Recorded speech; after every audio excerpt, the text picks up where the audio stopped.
Good morning, everybody, and thank you for your patience. We had delays at airport security downstairs. Some of you are considered a threat, I can see. Secondly, we had a little bit of, because of the delay, we had to do a reboot on the AV system, but we're now ready to go. So first of all, thank you for being here. It's a very cold morning. Some of you have come from a long way away, from much warmer climes. Jeremy Martin, our old friend, of course, has come from La Jolla, where it's always just delightful. But Jeremy, of course, is a DC native, and so he's used to it, deep in his soul. Thank you to our board members who are going to be with us today. In particular, some of the energy companies that support our work, and for us, it's very, very important that we keep up to date with everything that's happening in Mexican energy, and that's why these kind of events are so important. We hope to achieve a number of goals here today. First of all, we are doing the official launch of our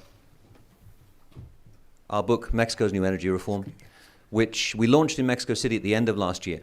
But we have the English language version here, and I urge you to pick up a copy. It's a terrific collection of pieces which both document the process of the energy reform of 2013-2014, but also provide an evaluation of how that reform has worked out. And our idea was that by the end of the Peña Nieto administration, we could provide an analysis of the pros and cons of the energy reform, so that the incoming administration would actually have a document to which they could refer. Now, whether or not the administration wants to read this book, there's another question. But at least we have provided the material for them to do so. So we want to launch this book, and our first panel, of course, will be largely focused on that book. The second purpose is to introduce some new voices in Mexican energy analysis to a Washington audience. This was an idea that came from one of our board members, and they said, and no disrespect to the people on this panel, but they said, yeah, we've heard a lot from these people before, so why don't you get some new voices in? So I listened, and I decided to invite some people who have not had the chance to share their views with a Washington crowd before. So we're very grateful to them for being here. Thirdly, we'll have a panel just for the end of the program, which will look at how the private sector is adapting to the new energy environment in Mexico. We want to hear, of course, from the regulators. We have two representatives from regulatory bodies in Mexico who will be speaking today. And all of this, of course, is in the context of what is happening in the Mexican energy sector under AMLO. So as much as we're looking back at what the reform has delivered, what we want to do is, of course, to look at the reality today and to try to provide some analysis for what we see coming in the months and years ahead. It's been an extraordinarily active first couple of months, of course, for the Andrés Manuel López Obrador administration. I was down in Mexico City a week and a half ago, and people kept saying to me, it feels like he's been president for years because so much has actually happened. And if you just look at what has happened on the energy front, it's a really quite incredible story. Of course, we all know about Andrés Manuel López Obrador's long-standing opposition to the energy reform. We know about his campaign promises. His campaign promises were that he would not reverse the reform, but that he would seek to change secondary legislation, the hydrocarbons law, and that's something that we can speculate about and see what is likely to happen with the secondary laws. We know the story of the refinery, the Dos Bocas refinery. This is really a hugely important project for the government and for the president himself. And we've had all kinds of controversy about how much that refinery is going to cost, whether it's possible to build it in the Dos Bocas site, and if so, how does the government make that happen within a reasonable period of time? In addition to that, we've had the cancellation, or at least the postponement, indefinite, of bidding rounds for oil and gas. We've had the cancellation of auctions for electricity generation. We've had the cancellation of farm-outs. There will be no more farm-outs until the president is satisfied with what those farm-outs have delivered so far. We've heard all about the woes of Pemex, and we'll hear more about them on this panel today. We've had, of course, the drama of the war against the huachicoleo, the fuel theft. We've had gasoline shortages, which were connected to that. And think about this. This is all since the 1st of December. This is really, I mean, in the previous administration of Peña Nieto, by this point we were talking about, well, will there be an energy reform? And things just continued. There has been enormous turbulence, I would say, in the Mexican energy sector just in the past 2 months. And lastly, to kind of wrap it all up, or to put the cherry on top of the cake, we've had the conversation about what the president likes to call energy sovereignty. We may call it energy independence or energy security, but energy sovereignty. He's talked about the fact that he doesn't want to import gasoline from other countries, hence the refinery and the refits of existing refineries. We've heard from members of his cabinet that they don't want to import natural gas. That, in the short term, would, of course, be suicidal for the Mexican economy. But long term, is it such a bad goal? Natural gas independence, but no fracking. Once again, we heard yesterday the energy minister, Rocío Nale, talking about the fact that she will not allow fracking, but they're going to find some new technology that will allow them to extract natural gas from underneath Mexico's earth. I find that quite remarkable, but you never know, it may happen. Of course, Rocío Nale, the energy minister, has also talked about the fact that she doesn't want to import light crude from the United States, which complicates the existing refining capacity of the country. But anyway, there is clearly a focus here on Mexican energy independence, Mexican energy sovereignty. And all of that, when you pull all of this together, the disruption, the turbulence, this kind of ideology, what have we seen? We've seen investor uncertainty. I've shared this story a number of times over the past couple of weeks. But last week I was in Miami at an investor conference. And in a room of 150 investors, I asked the crowd, how many people feel comfortable investing in Mexico right now? And if I'd asked that question 3 years ago, I think everybody would have raised their hand. And 2 people raised their hand last week. People are more than a little bit freaked out, I would say, about what's happening right now in Mexico, and in particular in the energy sector. So our goal here today is to try to shed some light on the energy sector, to engage in a dialogue about the future of the sector. We invited both the Energy Secretary, Rocío Nale, and the Undersecretary, Alberto Montoya. The Undersecretary kindly accepted, but then within 24 hours cancelled. It's a shame. We would have loved to have had a representative of the government here. Unfortunately, the position of a sort of energy minister at the Mexican embassy is no longer really there. It's been absorbed into somebody from Relaciones Exteriores. But we do hope that the Mexican government accepts our invitation at some point to come and speak about their plans for the energy sector. We'll try to do what we can. Let's dive straight into our first panel. And for that, I will turn the microphone over to my co-author, co-conspirator in multiple projects, Jeremy Martin. Jeremy. Good morning. Well, thanks, Duncan. Appreciate the invitation to join everyone here. Good morning, everyone. Glad you made it through airport security. You guys might think of a TSA pre-check kind of Woodrow Wilson. You would never pass, Jeremy. I know. Yes, indeed. So let me first quickly introduce our panel. Lisa Vicitti is the Director of the Energy, Climate Change, and Extractive Industry Program at the Inter-American Dialogue. Good morning, Lisa. Good morning. Another co-conspirator. Yes. Unindicted co-conspirator. There you go. Noel Maurer is Associate Professor. I'm sorry. Nothing's been proven. Well, not yet. We'll see how this panel unfolds here. Noel Maurer is Associate Professor of International Affairs and International Business at George Washington University. Noel, good morning. Good morning. Good morning, Jeremy.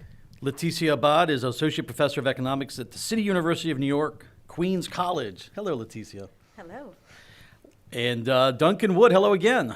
Another panelist here. You move so fluidly and easily from the podium to the panel here. So speaking of fluid, that's the word. Duncan laid out a very nice introduction. And right now, I keep trying to think about how to respond to the various questions we get about, well, what's going on in Mexico? What's happening with the energy sector? And I keep coming back to that word. It's so fluid. We are in a moment of fluidity. Things are very fluid. It's moving. It's like water. We're not sure where it's going to go. So I think that's what we want to talk a little bit about, of course, in the context of the book that we produced last year here. And so if you'll humor me for a minute before I turn it over to Lisa to formally kick off the panel, I just wanted to revisit, and actually I did this the other day just to recall for myself what the heck had I written about in my chapter, but more importantly, after I went through all the plaudits and I enumerated all the important things that had happened with the 2013-14 reform in the oil sector, what had I posited as sort of the things to focus on, regardless of who won last July's election. And so I was very interested to see what recommendations I'd written last January and February. And you have the book there, but let me just read for you what I did, because I think it will encapsulate a lot of what Duncan just referred to in his opening and a lot of what I had prepared just to set the stage for our conversation. But what I said is that there's about 5 areas, broad areas, no matter who the next government in Mexico, no matter what the exact political outcome, that should happen in terms of consolidating the reform. But I think you could argue that would need to happen in terms of consolidating the advances of Mexico's energy sector. First is revising and refining the vision for the reform of the oil sector. I had posited that I think at the end of, or during the Peña Nieto government and toward the end, there was still a real need to understand what the vision for the sector, the oil sector. Is it a palanca de desarrollo? Is it merely an economic industrialization effort, or is it a true driver of energy security, or what exactly? And I think what Duncan has talked about, we have begun to hear what seems to be a clear vision for the oil sector from the López Obrador government.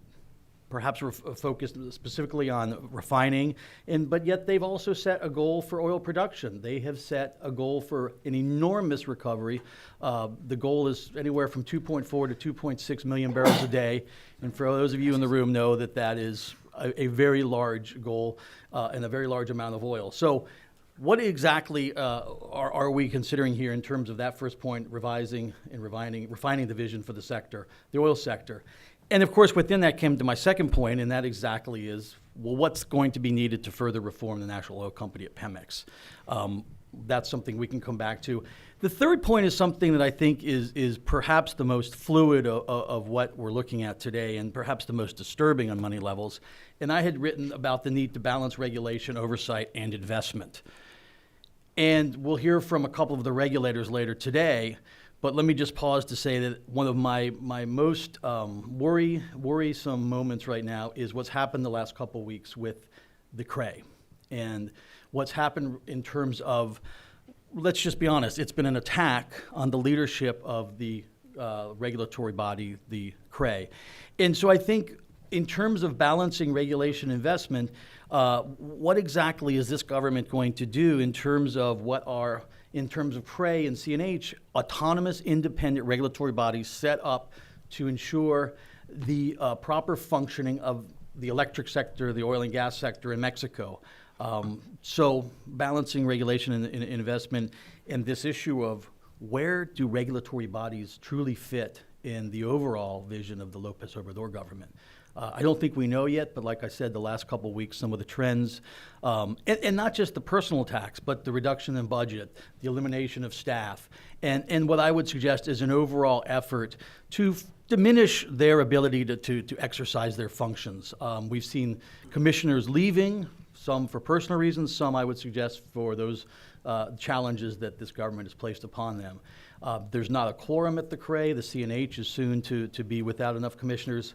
So I think that's something we want to continue to really look at is what does the López Obrador government really seek to achieve when it takes this position with the regulatory institutions in the energy sector? And the final point on that is perhaps one of the failures of the reform was in the creation of ASEA, and I know Luis Vera is here. He'll speak to us later. Good morning, Luis. And ASEA is not an independent regulatory body. It's a regulatory body that was set up, but still depends on the oversight and management of SEMARNAT, the Ministry of Environment. And so I think that's something else that is now presenting a challenge as we go forward in the new government. Just exactly how effective can ASEA be, despite the fact that it's not an independent, autonomous institution that perhaps was a shortcoming of the reform. It celebrated its 4th anniversary. It's done a lot of excellent work, continues to do excellent work with limited resources. But again, I think this challenge of still being formally part of the government and reporting to a ministry is something to consider. Improving security and reducing fuel theft is something that I had written a little bit about. I certainly did not write about it in the intention of what has transpired, and perhaps what was the most dominating of headlines for January, which was indeed, as Duncan mentioned, the efforts of the government to reduce the fuel theft, the robbery of fuel products in Mexico. Where that fits in the vision, where it fits in more of an effort for the López Obrador government to play to its reducing corruption message, I think is an interesting thing to discuss. There have been gains. The government has been very proud to talk about the reduction in illegal taps and illegal fuel theft and the amount of money that now has been reduced in terms of the theft. How sustainable is that, and will they be able to continue with that? I think are questions that we continue to want to see. But also, do the ends justify the means? And so, although this was an issue that I highlighted, and I think all of us understood to be enormously important, not just fiscally, but in terms of managerially of the sector, do the current ends justify the means of the government's approach? And was there really a strategy in terms of reducing the fuel theft? And finally, highlighting benefits, and that's something that I had written about, and I think we all agree has always been one of the biggest challenges when you have such a complex matter such as energy and energy reform. How do you translate these incredibly complex issues into what are readily apparent benefits for the average citizen? It's been the challenge for years in Mexico, and I don't think we have solved it yet. And Noel showed me a news alert talking about that, well, the president is absolutely in favor of privatization and private participation as long as it benefits society and as long as the benefits are clear. And I think that's something that we continue to struggle with. And the previous government worked to define the number of contracts let, the number of investment dollars committed, the number of new players in the market, and those are all important metrics. But at the end of the day, what do those really mean for the average citizen, and how do you really translate the benefits? And I think that's something that we all in this room would agree. There have been enormous benefits, an amazing amount of maturation and advancement in Mexico's energy sector because and thanks to the reforms. But really, how do you translate those benefits and highlight them for the average Mexican citizen? So I've totally abused my moderator duties here, but thank you for allowing me to do that. And let me invite Lisa to speak more specifically about the renewable energy sector. And I think that's something we also want to try and understand. And perhaps it's something that was a little bit surprising so far. Duncan mentioned the cancellation of the electricity auction. I think all of us are not surprised at all by the posture towards the oil and gas sector, Pemex, but what's become a fairly polemic approach to electricity is now also interesting to follow. Lisa. Yeah, thank you. Duncan, thank you for the invitation. The Mexico Institute has played such an important role in the energy debate in Mexico. Thank you. So it was a great opportunity for me to contribute to this project. Can you sit to the side because you're just in front of your sure. own PowerPoint. Why don't you come and sit here? Okay. Thanks. So yeah, I'm not going to, I have a few slides, but I'm not going to rely too much on the slides, just a little bit of background information. So I wrote the chapter about renewable energy, and just to highlight, sort of the key points from the chapter. One was, I think, a lot of the focus on the reform was about the oil sector, but the reform also really did help facilitate the introduction of renewable energy into the grid. So there was basically two reasons that it did that. So let me show, we've seen a big increase in clean energy investment in Mexico over the last couple of years. Basically, one, the reform opened up the wholesale market to private investment and it established competitive auctions. So it broke the monopoly of the CFE. It created an independent system operator, SENACE.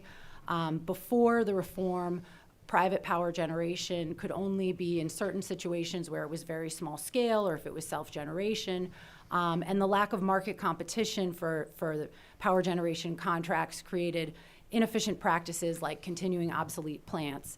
CFE's finances were very weak, so its ability to build renewable energy generation plants was limited, and it was really burdened by subsidies to residential and agricultural consumers, which really hurt its finances.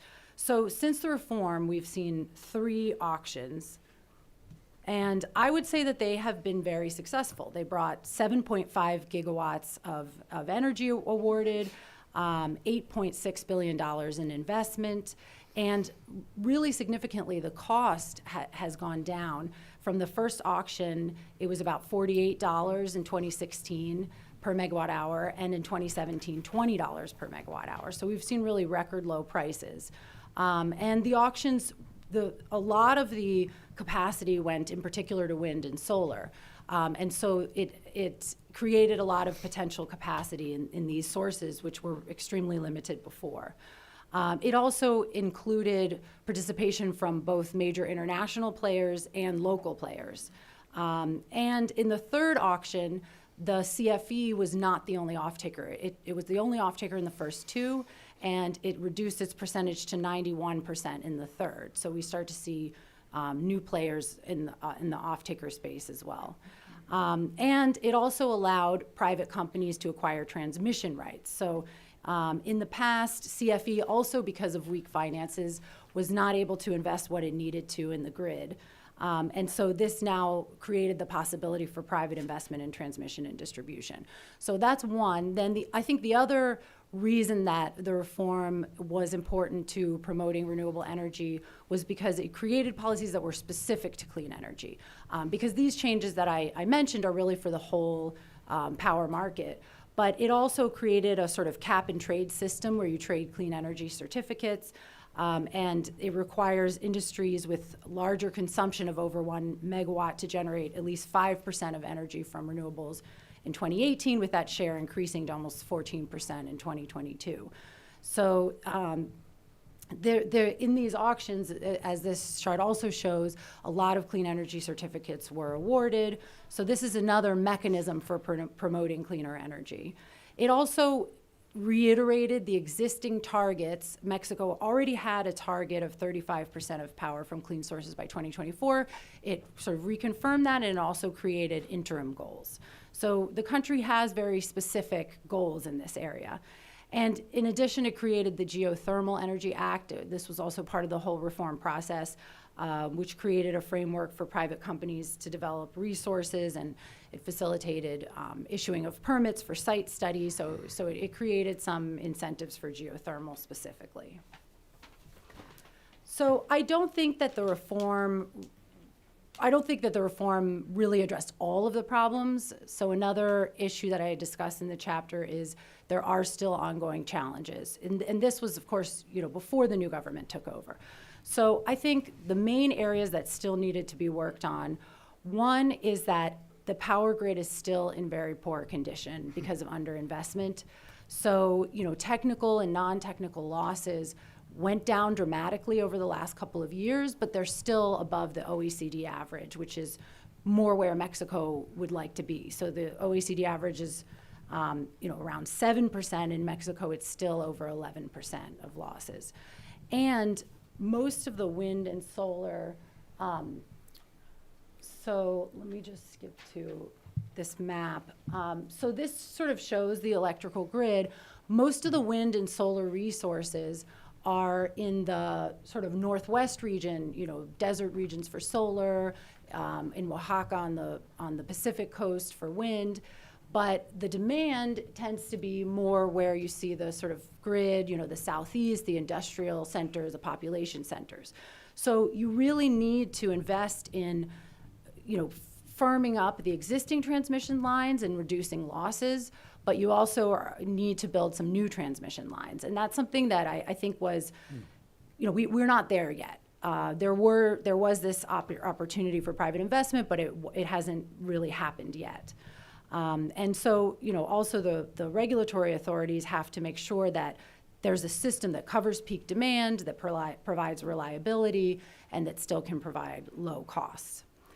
And the second, I would say, sort of challenge is that the country still relies a lot on competition from natural gas. So, the matrix is really doesn't have as much renewables to start with as many other Latin American countries. So there's a lot of imports coming in of gas from the United States, which compete with renewables.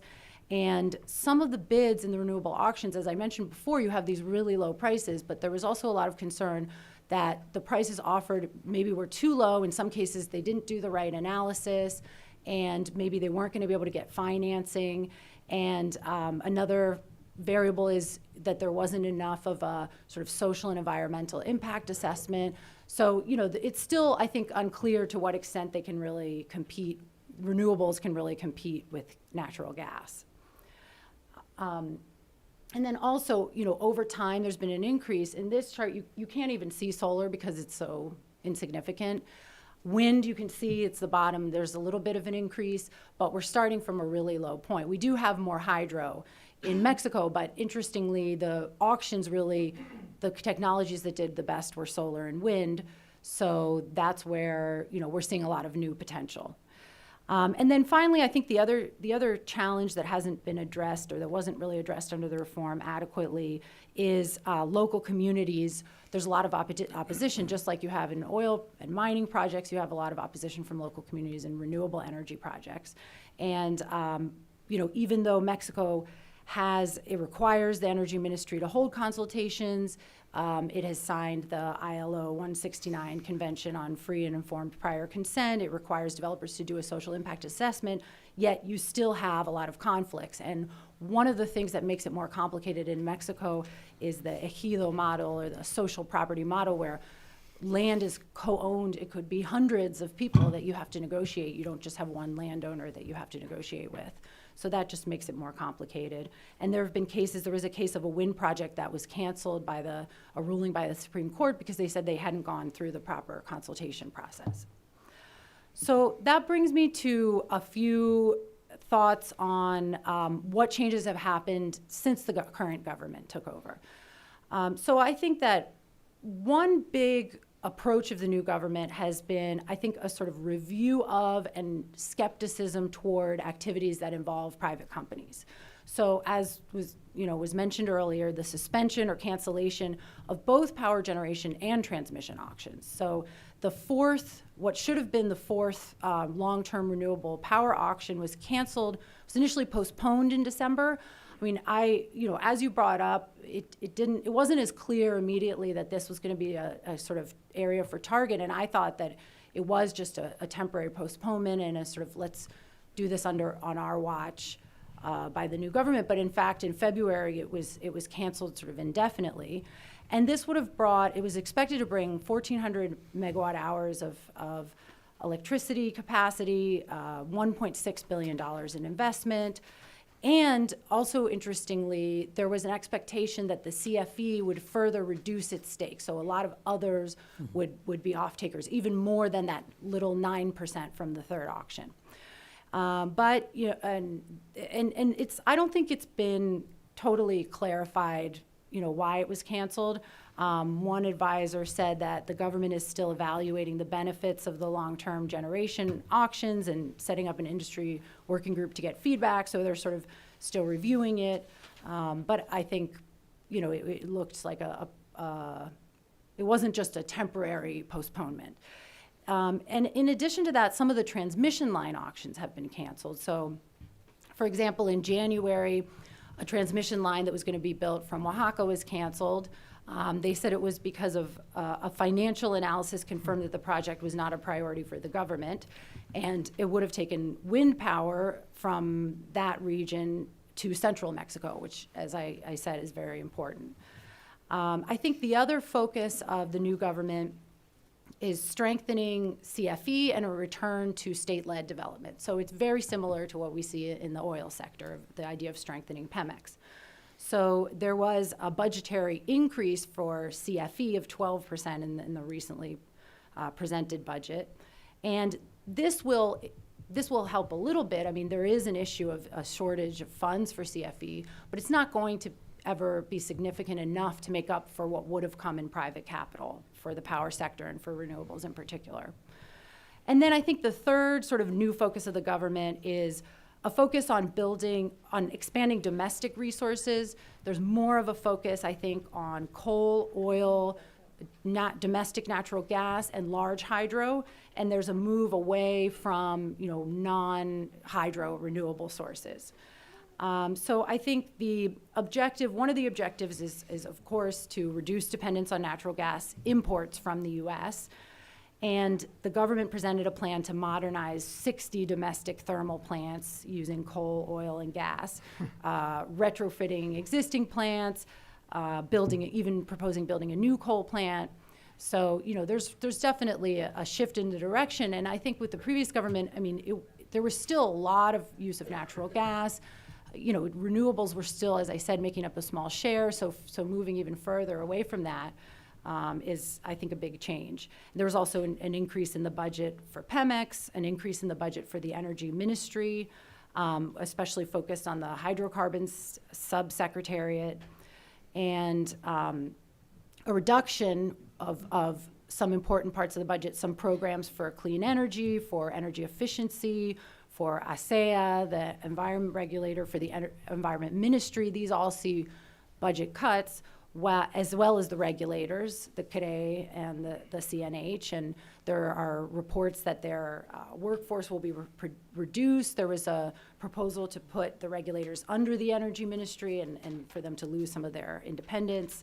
So I think those are sort of the main changes that we're seeing, based on what's happened over the last couple of months. So finally, as with all the chapters, mine includes some recommendations, and I think that I would still give the same recommendations, but now I would maybe have to add some more.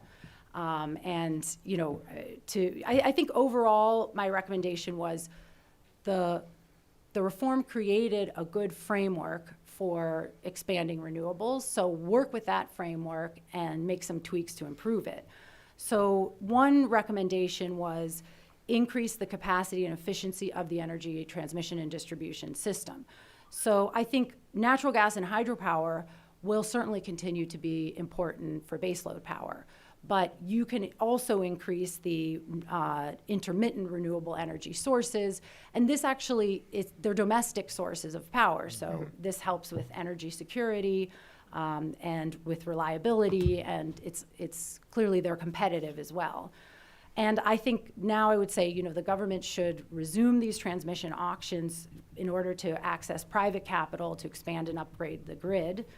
A lot more could be done to promote distributed generation in both urban areas through, smart metering, in rural areas where you need off-grid solutions.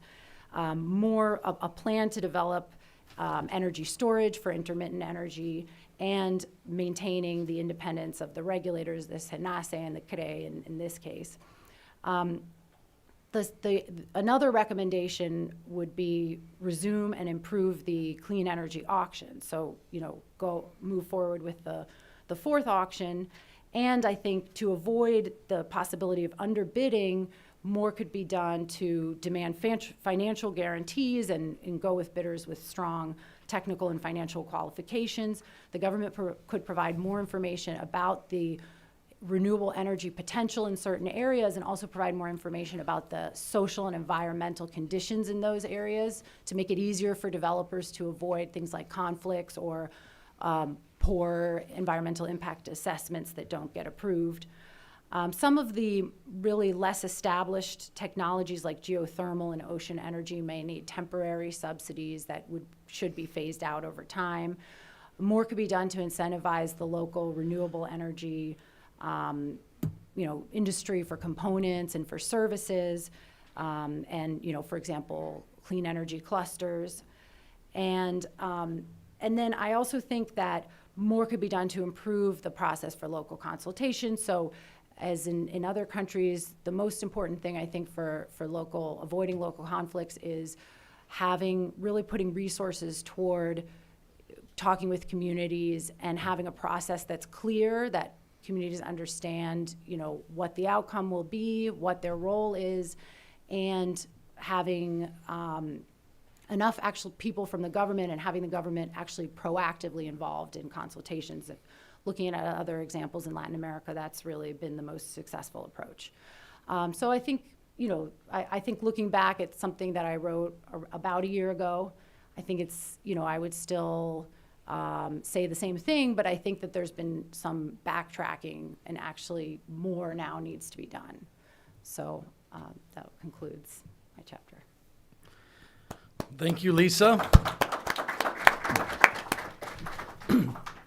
A lot to come back to and discuss there, particularly in terms of some of the change. I think the questioning of the electricity model is something that has been quite interesting as this government took office in the last 90 or so days, and how they've approached it. So let me now turn to a crude reform, Pemex in Mexico's new energy landscape, which was a chapter co-authored by Noel Maurer and Leticia Abad. And I think Noel is going to go first and begin to share with us, well, just where we are in terms of this crude reform.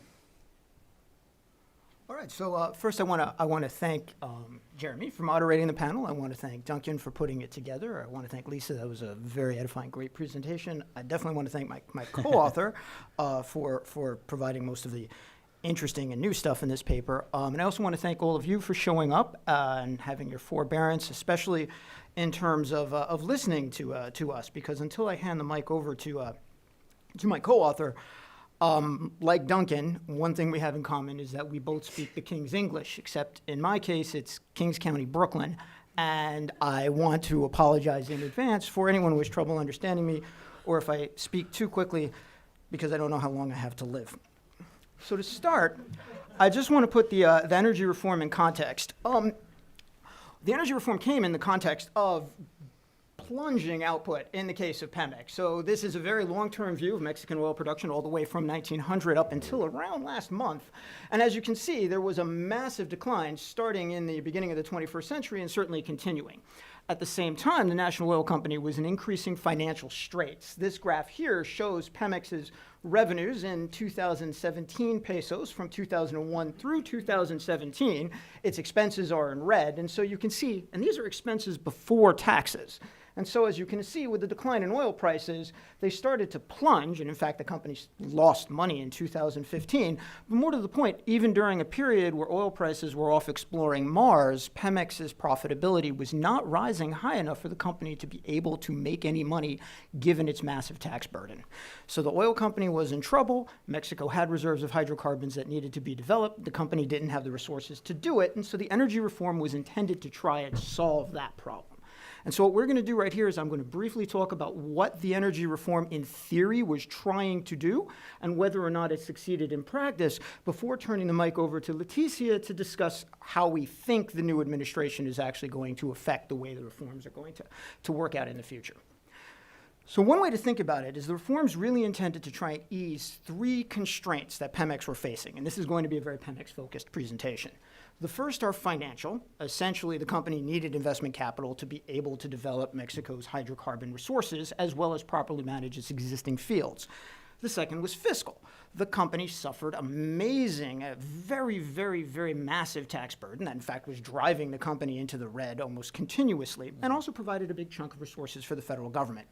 And the final one was sort of human capital. The company was not, shall we say, the most efficient oil company on the planet, and that there were some issues and problems with the way Pemex was managed.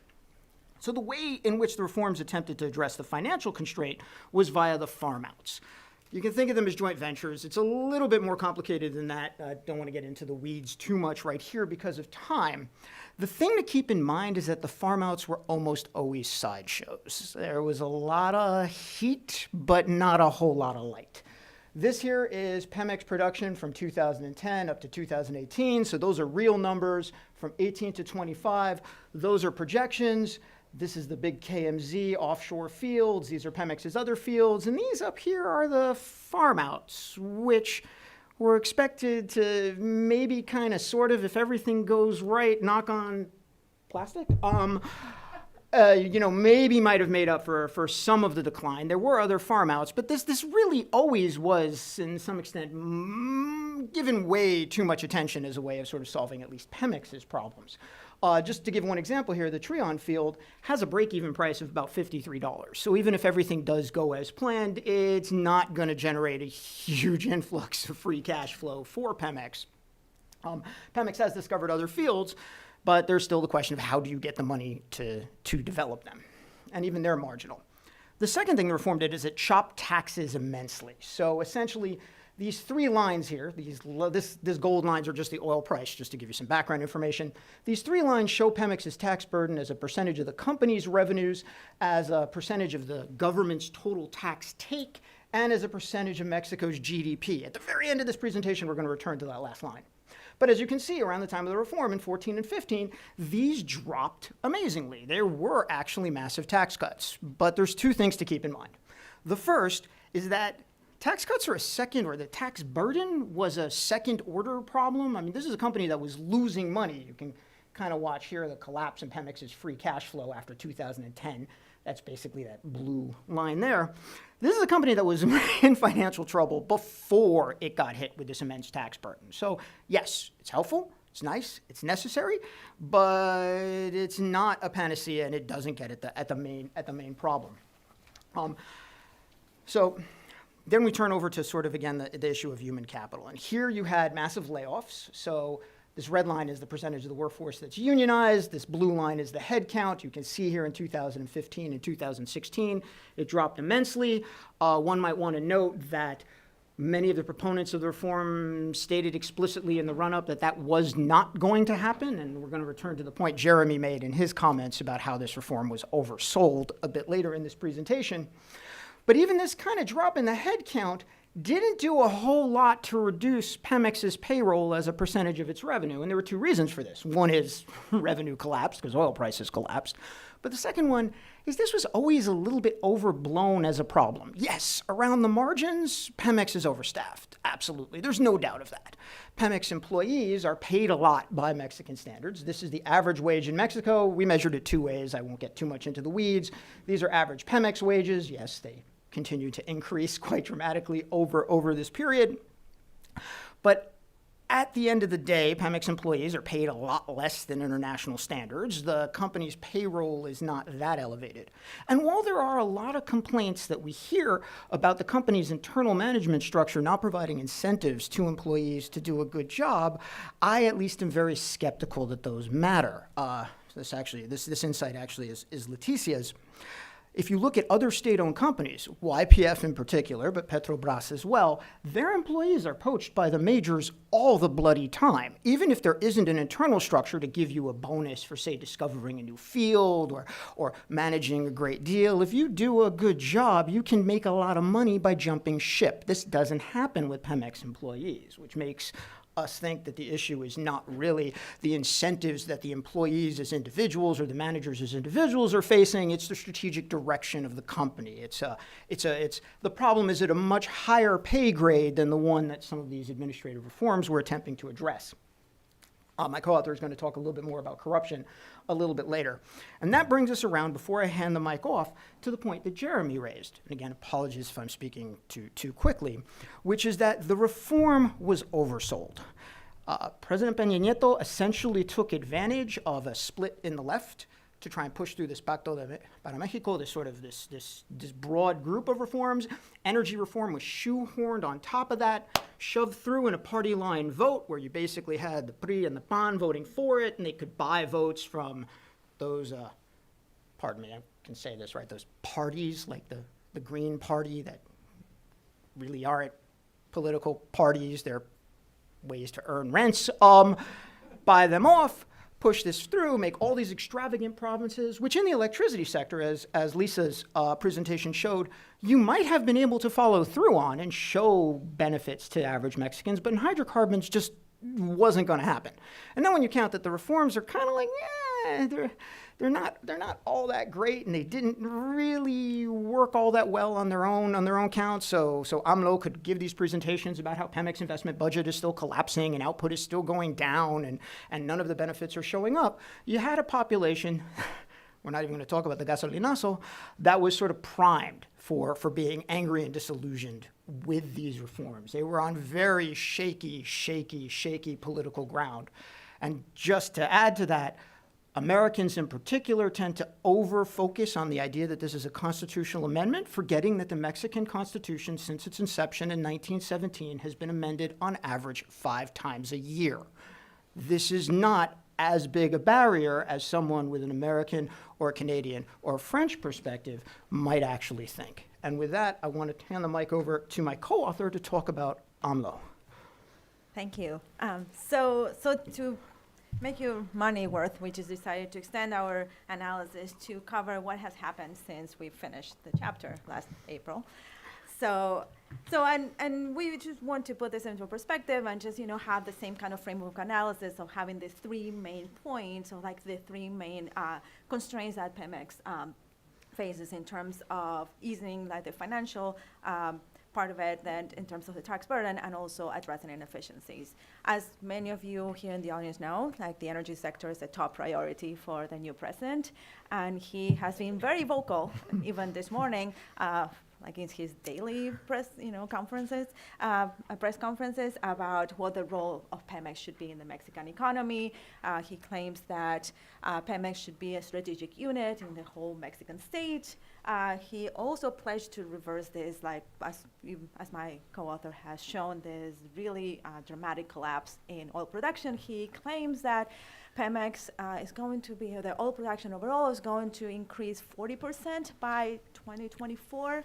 That is magic, and 50% in terms of natural gas. So there's been a lot of resources and talk about like what Pemex want to do. And in the last couple of weeks, we have seen a rescue package that is addressing supposedly some of these concerns that we have raised in our chapter. And I'm going to take a little bit of time to explain how all this how this rescue package fits into Pemex and how is easing or not these constraints that we have pointed out before. So,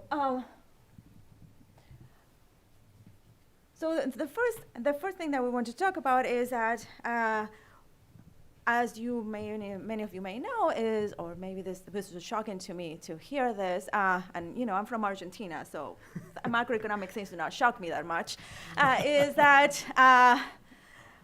Pemex has the title of the most indebted oil company in the world. The interesting part about that is that given the revenue and the size of this company, the debt repayment should not be an issue. The problem is they're an issue because of the cost structure of the company. And this rescue package, what is allowing Pemex to do, supposedly, is to give it some breathing room. It's going to allow Pemex not to go to the market, especially, and I'll talk a little bit later, given that the market is not very happy with Pemex lately. That's kind of an understatement. So in this sense, the rescue package supposedly is going to give some breathing room to the company. The problem is that it's not enough. It's kind of, I'm going to the doctor because I have some coronary diseases. Okay, here's a Band-Aid. Maybe just you're going to do well with that. So that is one of the parts of the rescue package. The second part that supposedly is going to ease the constraints is the question of farm outs. And as Duncan has pointed out, there's a huge uncertainty about the future of that. Some of them have been canceled. We know that the new president is not really keen on having foreign capital helping Mexico overall, and is very protective to Pemex about that. However, according to some sources, as of last week, supposedly the auctions for October are still on, even though there were talks that they were not going to be on, and López Obrador has said that he wants these auctions to be extended if we can see actual results, which is not clear what it be. But as my co-author has pointed before, this is not going to actually be major in terms of the bottom line for the company overall. And that brings us to the second part of the rescue package. And to put it into context, we just want to show you, like this is from the Secretaría de Hacienda, that was released a couple of weeks ago. So for those of you that do not read Spanish, I can just easily translate. So basically, we have that one of the key components to it supposedly is to reduce the tax burden. It's not reducing the tax burden, it's allowing the company to use some new deductions in order to release some revenue to use supposedly for capitalization. But if you just put it into perspective, this is only just 4% of the annual liabilities that the company faces. So it's not really that substantial. But when you just look at it, it's like, hey, these are billions of pesos or billions of dollars. Billions of dollars actually do not like as impressive. But millions of pesos, it seems that is a lot of money. But relative to the size of the company, this is not really that substantial. And the markets have noticed this. So the markets have not been happy. So overall, the analysts have said that I think the most favorable quote I found was, it's not clear this is a silver bullet. That was the most favorable one. Two scathing reviews from JP Morgan, it's like, we're so disappointed, we just want to leave, pretty much. So in terms of from the market's perspective, we also see the weakening of the peso. We saw an increase in yields for the Pemex bonds. So the market said, like, this is not enough. We were expecting, some of the analysts said they were expecting at least double the package that has been introduced, this is the details that we have. We don't know exactly the really details how this is going to be accomplished and for how long, supposedly. The rating agencies have not been happy either. Fitch has downgraded the Pemex bonds to a notch above junk food, as I call it. Once again, Argentina, not fun to be in the junk bond territory, not fun. So when you're just usually playing at that limit is really troublesome. And the virus keeps on spreading. As of yesterday, Standard & Poor's just changed the outlook for Pemex to negative, and now this contagion effect goes to other companies like insurance companies. Even Coca-Cola in Mexico is seeing, according to Standard & Poor's, a negative outlook. So this is actually worrisome. And also, just to join the unhappiness party, we have the IMF. But once again, Argentina, the IMF is never happy. I have never seen the IMF happy, so I'm going to discount that. So we have all this unhappiness geared towards Pemex, even though López Obrador said that whatever it takes, he will do, and the government will do, in order to rescue this company. But this is whatever it will do so far. So finally, what we want to talk about a little bit more is, well, this is the rescue package, but there's more. There's one particular reform and one particular policy that both Duncan and Jeremy have referred to, is about fuel theft. And this has been popular because of some accident that happened like a few weeks ago, and very graphic pictures that you can see of people lining up in order to get gas, which make me flashbacks of when you are in a hyperinflationary situation or in Venezuela, right? So this is not what you think about Mexico, and has been troublesome to actually witness that. So supposedly by sending troops to, according to the estimates, 15,000 troops in order to prevent fuel theft, this has actually resulted in really successful curbing of fuel theft. It has some side effects, like there's no gas in some places, but this has been supposedly effective. The question is how sustainable this is. Like, if you're thinking as a government where you have troops, we can, I don't know, combat other problems that Mexico will have, is the government really wanted to devote these forces for how long? Because according to some of the specialists that we consulted when we were in Mexico a couple of weeks ago, they said once the troops retreat, this is going to be a problem forever. So it's not clear that it's going to address them, even though we welcome this. But it's not really going to make the Pemex's bottom line better overall. So this is really not. But what is more interesting to us is supposedly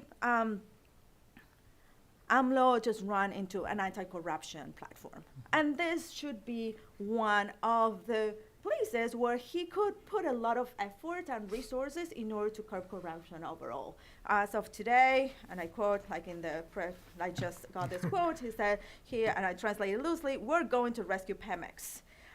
My optimism is based on what technocrats say, a variable." Is that referring to us? We are the technocrats, I guess. One variable. And he says that he's going to eliminate corruption. Now, the corruption he's talking about is for the huachicholeo, but if you just, we spent a lot of time reading the ASF report that was talking about 2017, so we don't even know what happened in 2018 yet. The suspense is killing me. It seems that the Pemex behavior overall has been really, really brought to the light about this result, and it was incredibly honest about the situation of Pemex, saying that their system of data collection doesn't say that it actually is responsible for the fuel theft, but created a favorable environment for fuel theft. There are other red flags that have been raised in this report. Like, for example, it takes 70.7 days for Pemex to pay its suppliers.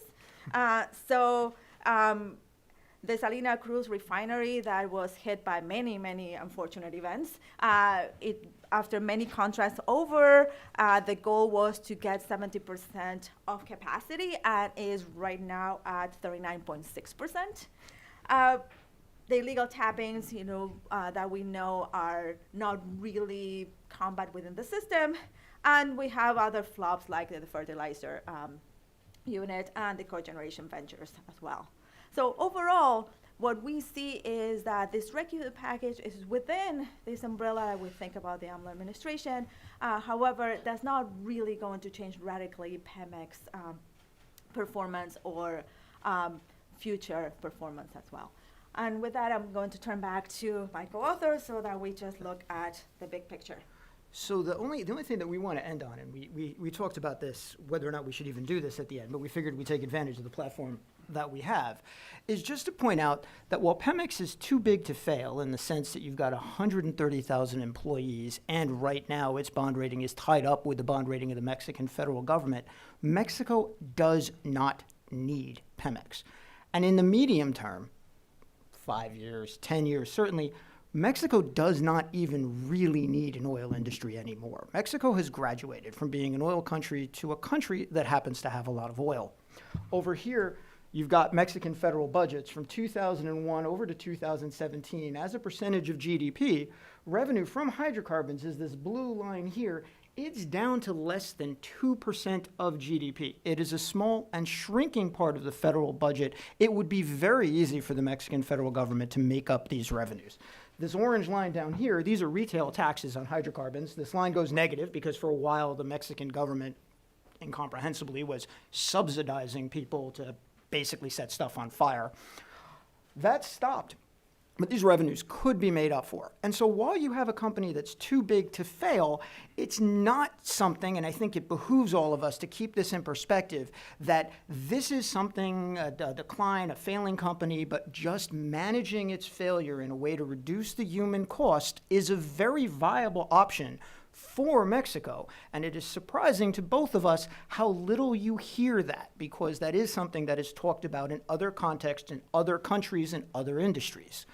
The final thing, just to end, to point out, and this gets back to Lisa's presentation, is that certainly in electricity and the renewable sector, renewables are super competitive. Mexico is sitting on immense resources.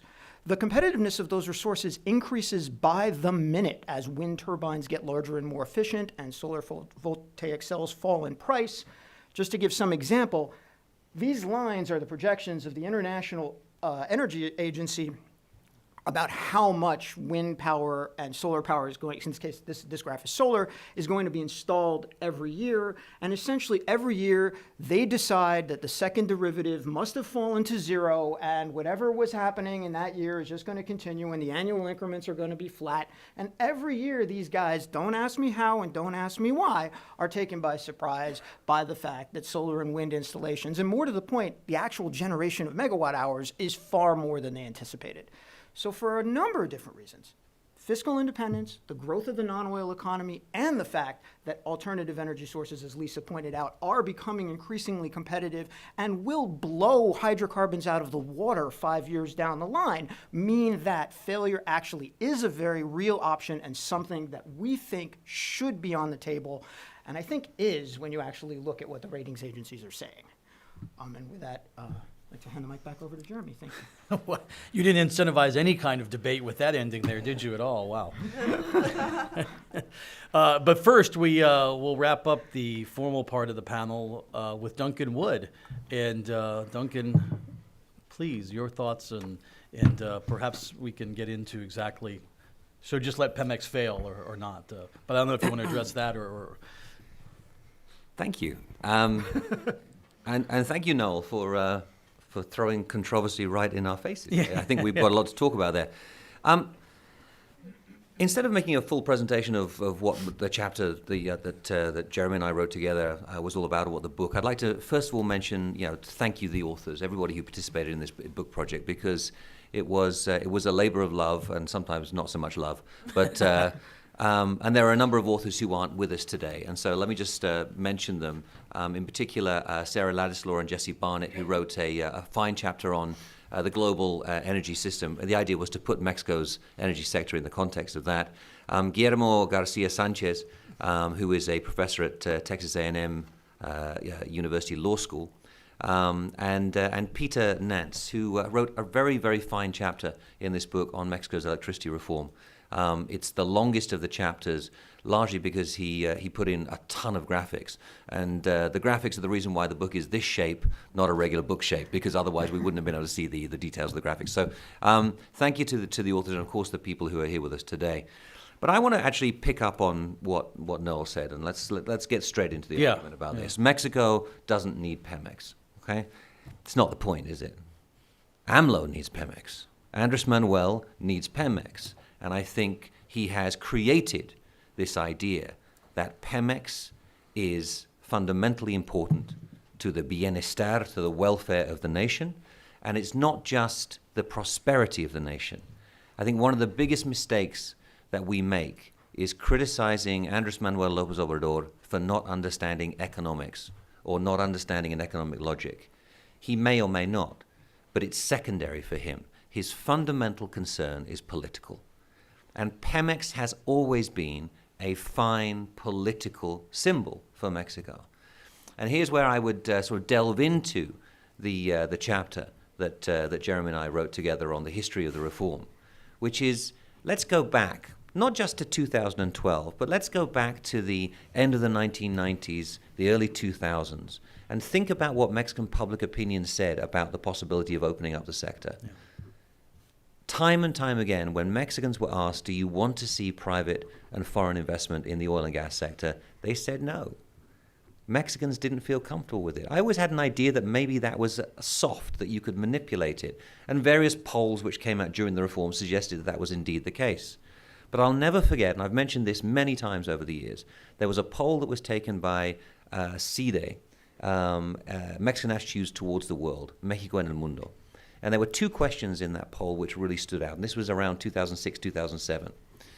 One of the questions was, would you agree to full integration with the United States of America if it would lead to a rise in your personal prosperity, if it would make you better off? And a small majority of Mexicans said yes to that question.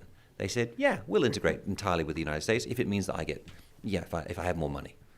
But later on in the same survey, they asked the question, Pemex is in trouble, it's not producing as much oil production is collapsing. Do you think we should allow private and foreign investment in the sector? And 80% of Mexicans said no. So if you put those two questions together, the answer is obvious. Mexicans will sell their country before they will sell their oil. Now, since we have all been so heavily engaged in talking about the energy reform for the past 6 years, and I think most of us here are fans of the reform. We think that it was not a perfect reform by any stretch of the imagination, but it was a positive step forward. I think we kind of lost sight of the fact that Mexicans were never really convinced by the reform. Opinion polls showed us that. And Andres Manuel, although this wasn't the issue that won him the election, right, he was very astute in recognizing that Mexicans feel something for their national oil company. When I was at ITAM many years ago, I had a student who wrote a thesis on Pemex and sovereignty. And sure enough, what did we see 2 weeks ago? A new slogan for Pemex, which was it Pemex, El Rescate de la Soberanía, rescuing sovereignty. That explicit connection between sovereignty, Pemex, the energy sector. I think that's what really matters at this point in time for Andrés Manuel. And I don't know whether he believes that you can bring Pemex production up by the end of the sexenio to 2.5, 2.6 million barrels a day. Maybe he does believe it. But again, I would say that that is kind of secondary importance. It's the project. It's about building the refinery. It's about investing in Pemex. It's about being able to show off a new oil rig. It's about being able to say, we are actually making progress. This is not just a one sexenio project. I think we have to accept that. As I said at the beginning, so much has happened in the first 3 months of this administration that we think, wow, it's been an incredible journey so far. It's just beginning. And this is going to continue way beyond 2024, if you ask me. And so when we bring it back and we think about what it is that is at stake here, it's not just, can you not just see the logic of this? Do you not understand that Pemex is losing money? It's about, no, this is symbolic. Yeah. This is historical. This is about what the people want. And I think if we begin to think of it in those terms, then we begin to put it in the right context and begin to understand why Andrés Manuel is doing what he is. And I'll just leave it there. Well, it's a fascinating point, and I think we can come back to in several of these. And I mean, one of the things when Peña Nieto signed the reform law, he said, we have now moved beyond myths and taboos. But have we? I mean, what Duncan has outlined is exactly, the icon.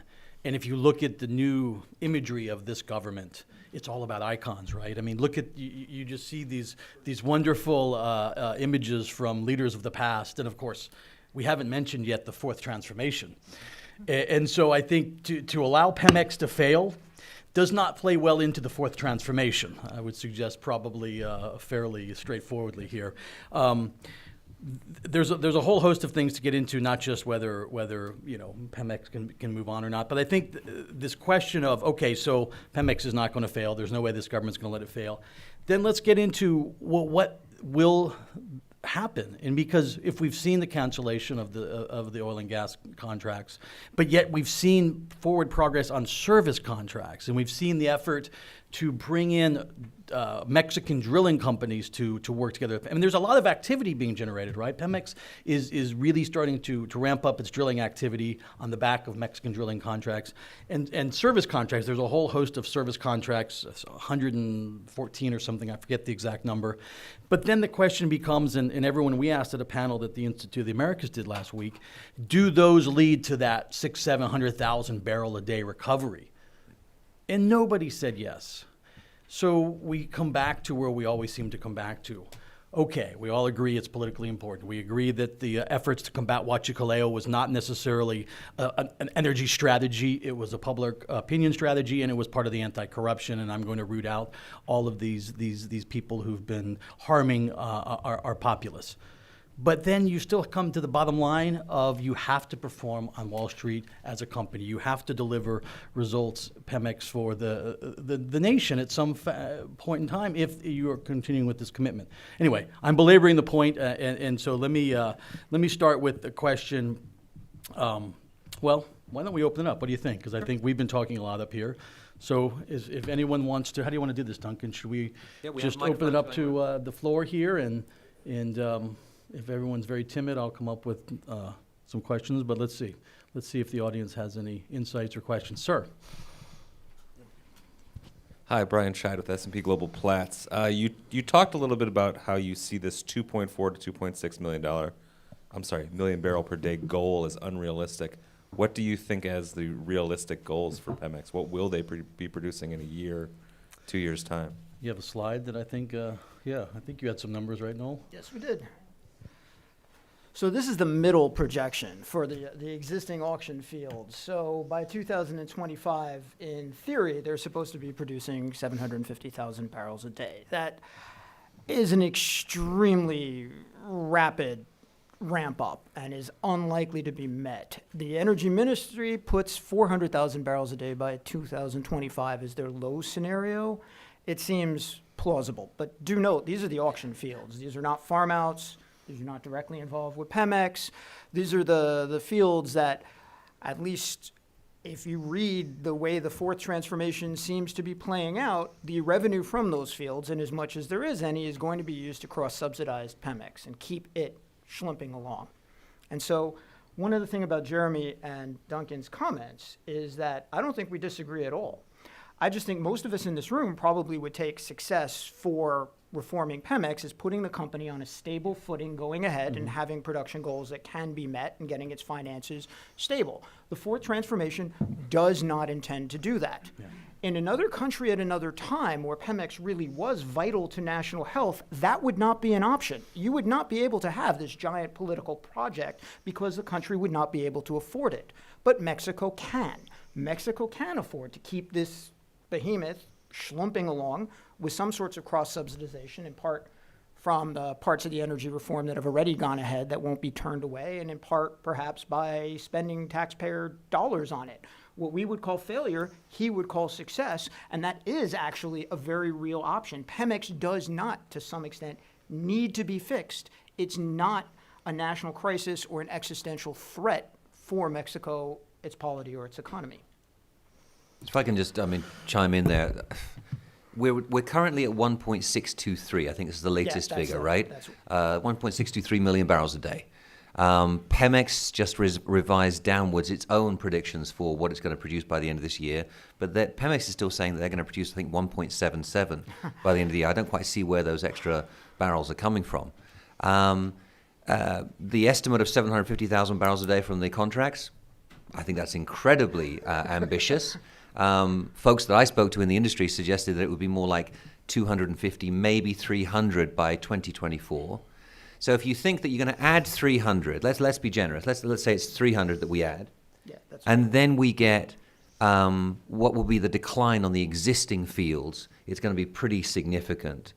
Anything that Pemex does from this point on, if it's not taking existing fields and injecting nitrogen into them or trying to increase production from them, then that will take a long time to pay off. So it's probably beyond the term of this sexennium.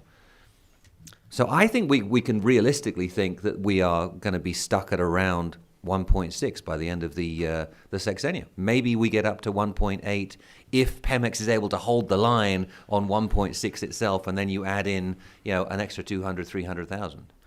But we're not. I can't see us breaking the 2 million barrel a day mark by the end of the sexennium.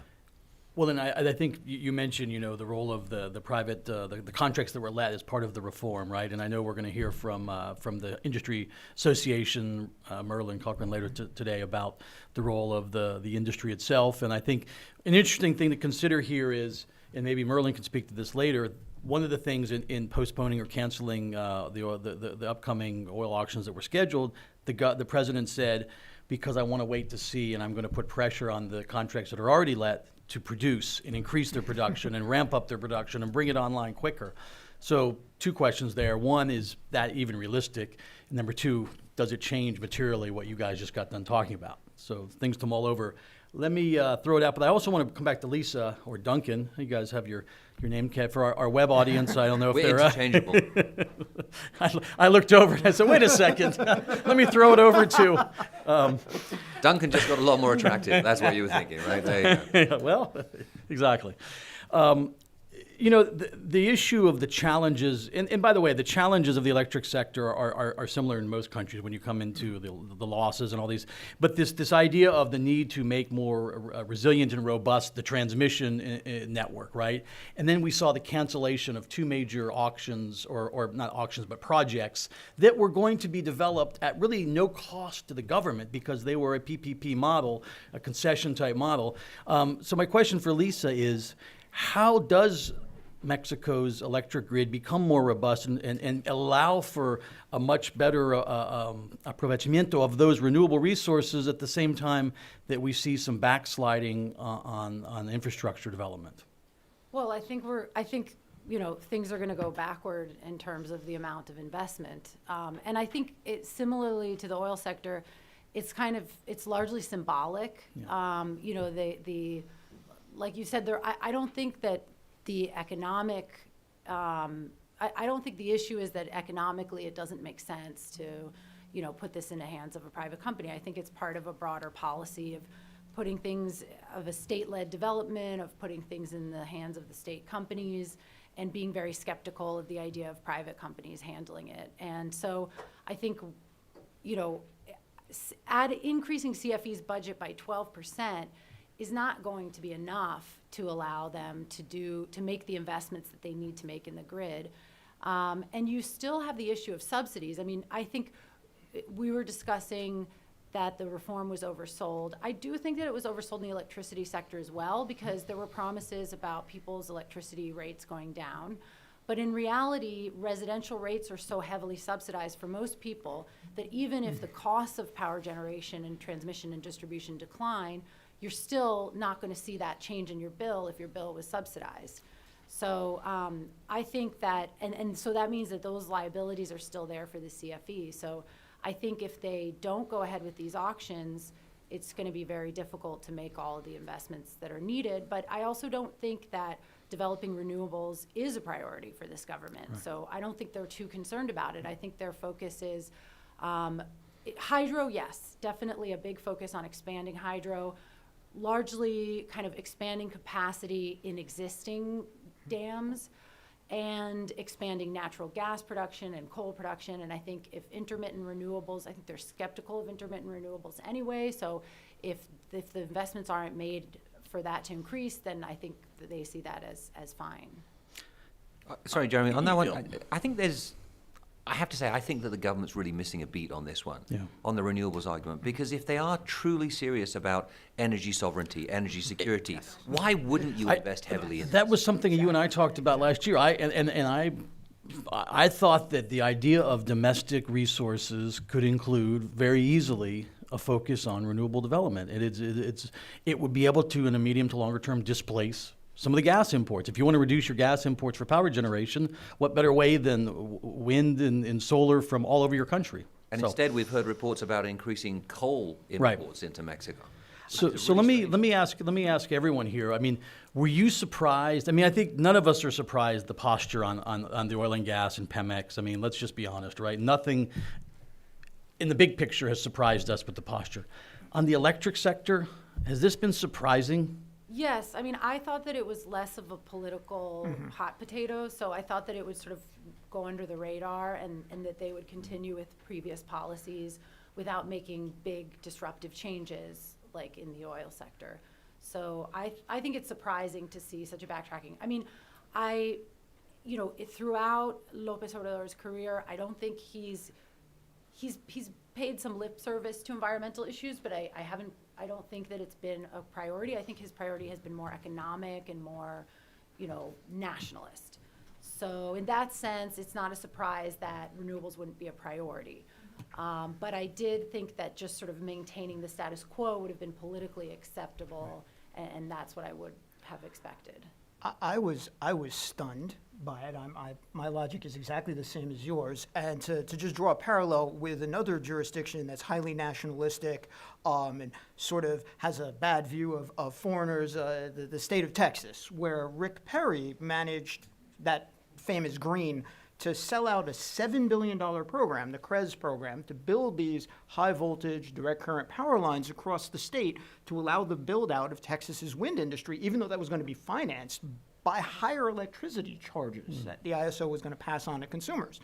But when you read it, we're Texas, we have our own grid, ERCOT, we're independent from the rest of it, this is wind power made in Texas, and even though we're big on oil and gas, we're also big on Texas and Texan and Texas and Texas. Anyone from Rick Texas? Perry could do it. Yes, we'll hear from. We love Texas. Sound like a good New Yorker. Your best friends are from Texas. Some of my best friends are Texan. Yeah. So I'm sort of surprised. I am surprised. I don't fully understand. I understand the oil industry's iconic nature. I don't fully understand why that didn't happen. I guess maybe we shouldn't have been as soon as we learned who was the nominee or the gentleman put in charge of CFE. Perhaps maybe we should have better understood. Please, yes, back to the audience. And I want to come back to fracking as well. We can't end this panel without talking about fracking. The gentleman from Texas. Hi, my name's Jay Applewhite. I live in Austin, Texas. That doesn't count. Sure it does. And I lived 20 years abroad in South America as well. So thank you for the invitation, Duncan, who's spoken at some of our events in San Antonio. We also do one in Monterrey, both focused on the energy sector in Mexico. So my question is, do you think there's a confusion or misunderstanding of what is energy security versus sovereignty? Are those two things getting intertwined? Because I feel like I've defended the oil and gas sector to my friends in Mexico with you can have energy security built out by foreign privates. It doesn't mean you're giving away your sovereignty. And so do you feel like there's some confusion by the administration or some intertwining of those two concepts that's working as a headwind against, obviously, what is energy security? Well, I'll throw in there self-sufficiency, because I think part of what you also hear in the narrative is self-sufficiency. So who wants to help unwind energy security, energy sovereignty, energy self-sufficiency? Don't everyone jump in. Let's try. So I don't think there's a confusion. I think that the rhetoric is what matters, right? So, and the rhetoric Or maybe the general understanding of the people, there's confusion for sure. I don't think there's, I think that we'll give, the administration less credit than we should. I think they just really know what they're doing in some cases with rhetoric. So there's rhetoric and there's practice, and then the practice can just be shaped, to actually just match what I actually meant by this. It's like, if we define sovereignty and security this way, then we can define anything, right? So I don't think there's a confusion. I think that if you think as a leader that wants to bring Mexicanness, to the forefront, and supposedly, as today he said, we are paying for what the neoliberal policies did to Mexico today. What we are observing right now is just to bring Mexico to the front and use rhetoric to that end. I don't see that as a contradiction, to be honest. And other leaders of the same type have used rhetoric to their end in order to move forward to their agenda and change along the way, because what he says today, we live in the U.S. as well right now, so doesn't mean that it's going to mean the same thing like tomorrow or next month. So I don't think there's confusion. I think it's a vehicle to project their agenda of what the sector and how the sector fits into the bigger picture of what Mexico is or wants to be now. But I think, Leticia, you use the word Mexico and Mexicanness, et cetera. That's the key. He's an avowed, deeply passionate Mexican nationalist. And so, I'll never forget, I sat down with the now Energy Secretary in April of last year, and I asked her what the plans were, and she said, "Vamos a producir." And I said, "What does that mean?" She says, "We're going to produce everything, because we want to produce everything here in Mexico. It's not just gasoline, it's not just oil, it's not just electricity. We want to produce cars, we want to produce everything." This is a vision that goes against what we have come to accept as the norm for the past 30 years. This is an idea that Mexico can be independent in food production. As ridiculous as that sounds today, that is a stated goal, and whether or not they can actually achieve it is another question. But I think that they mix together energy sovereignty with energy security and energy independence. Purposefully, there is an element of rhetoric there, but they're committed to it. Andres Manuel, personally, I think, is deeply committed to the idea. There was an extraordinary statement that came out. I'm gonna mess it up a little bit, but he was asked, what about the exports of crude, Mexican crude? And he said, well, we don't want to export crude. Yeah. We want to produce enough crude oil to be processed in our refineries to satisfy national demand. This is an extraordinary kind of nationalism where you don't even want to sell your oil to anybody else. I don't think it's extraordinary, honestly. So if we take like a very long perspective, I'm an economic historian as well. That's another gig. So if it's like I just go one, it's like it gives me a deja vu of 100 years ago, right? So if you just put like Mexico and the Latin American perspective, just let's go back to the 1920s, 1930s, 1940s. This is not new. We've seen that. Like now it takes, Twitter, and press, press conference every day in order to make your message much more widespread. Right. But if import substitution industrialization was all about that, Yeah. so I don't see this as a new thing. It's a 21st century with Yeah. with bells and whistles. But I don't see it as extraordinary or new. But we're not used to it. That's the thing. Yeah, we're Who's not we? used to, I don't think Who's any of we? us, yeah. The idea of a government in 2019 arguing for ISI is a bit jarring. Yes. But I think, what's his current approval rating in the Mexican population? 86 or 67. I mean, yeah. How popular was the attack on Huachicoleo? How many seats did he win in Congress? How much has Morena blossomed into a dominant political apparatus and party? My point is that As far as working. my point is that whether the understanding or definitions of any of these concepts we agree with or we want to argue about, I think as of right now, it's working. Politically, it's working. It has worked. It will continue to work. I think do we have time or do we have to? Is there one more wrap? question? I think there was one more question. And then, Over there, yeah. Lisa, I don't know if you also want to jump in on that, but please. Yeah, I just want to, Laura Hussey from North American Electric Reliability Corporation, or NERC. Just wanted to go back to electricity for a moment and see if you want to make any, if you have your crystal balls handy, as the functional unbundling of SENACE, the system and market operator, out of CFE was part of the electricity reforms that was to facilitate the private investment in Mexico's grid and private investment in generation and so forth.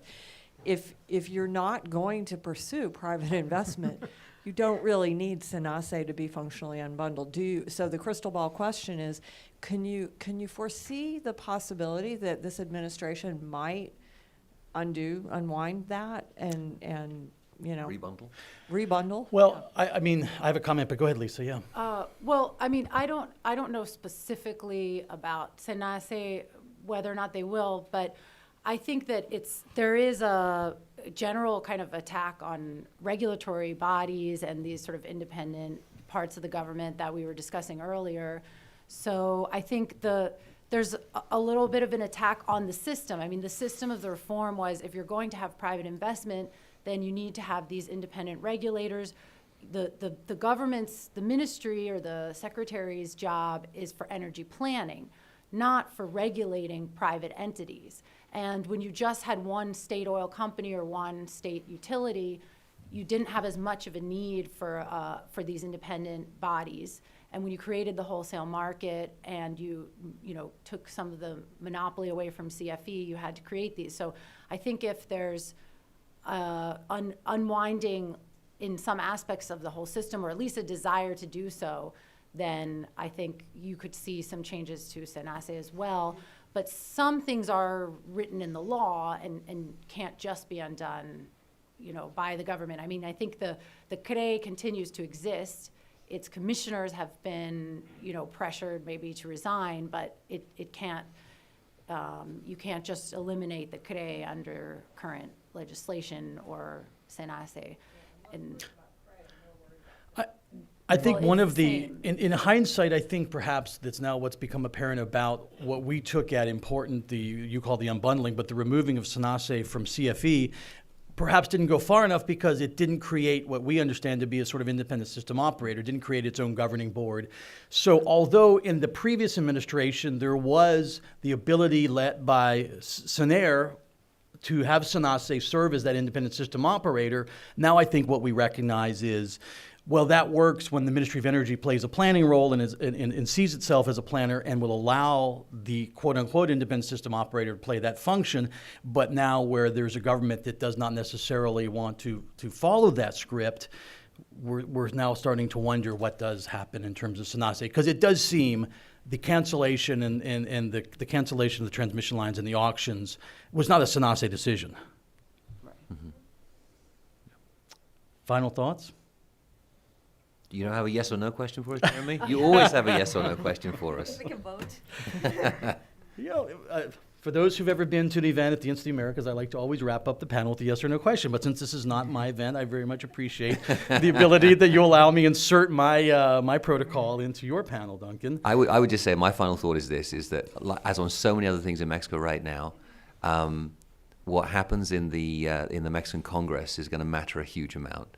We've seen that Andres Manuel now has his supermajority in the Chamber of Deputies, so he can do whatever he wants there.